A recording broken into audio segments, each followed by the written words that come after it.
Dear Dr. Ambedkar, you are the reason I love India. Today is 6th of December. You left the world today, but your values and your work has stayed back.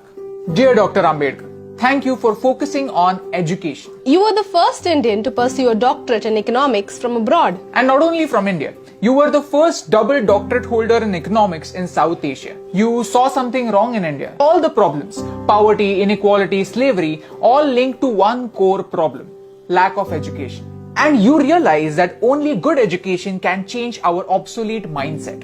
Who would call you backward class? You were forward class, first class. And not just economics, you were the master of 64 subjects, 9 languages and all major religions in the world. Yes, thank you for studying something as complex as religion for 21 whole years. Wow. Dear Dr. Ambedkar, you fought for the freedom of your people. I mean, the people from villages. You had received world-class education from abroad after having struggled for your entire life, and yet you came back. You came back to make sure that your fellow Indians don't have to fight again. Let me tell you a small story from Mahad, a village in Maharashtra where the untouchables were denied access to clean drinking water. You arranged a peaceful satyagraha and gave the right to clean water to the people in your community.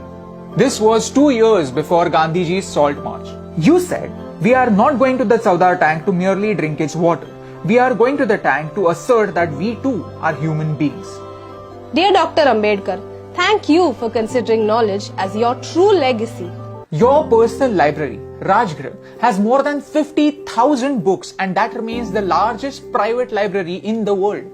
Dear Dr. Ambedkar, we as Indians were lucky to have a scholar like you to guide us and write our constitution. Building a nation is a mammoth task, and it was a victory for you, your passion for education, and the people of India that you took up this task. If you have a job, you have to thank Dr. Babasaheb Ambedkar because he changed the working hours from 14 hours a day to 8 hours a day.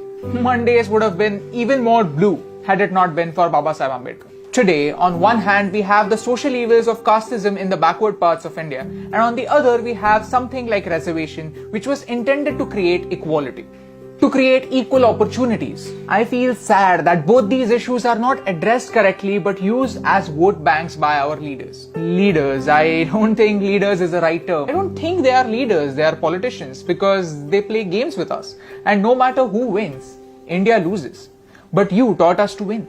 When India got its independence, we found the most capable man to guide us into building a nation. And at that time, nobody dared to question the caste of the hand that led us into the future. That was your victory. Your caste, your religion, your last name only determines how you start the game. But how you finish it depends only on you. Your pen was your weapon, your mind was your sword, and your knowledge was your shield. The Ashok Chakra in our flag, the one that adds a little bit of blue in the saffron, green and white, that's your contribution.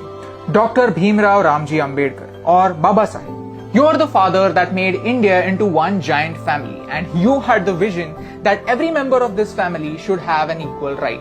Every member of this family is an equal member. Today I want to remember you and your work because we need it. We need to realize that all of our problems have only one permanent solution: good education. Not the one that remains in the books, but the one that reflects in our action. You showed us how, and that's the reason why I love you.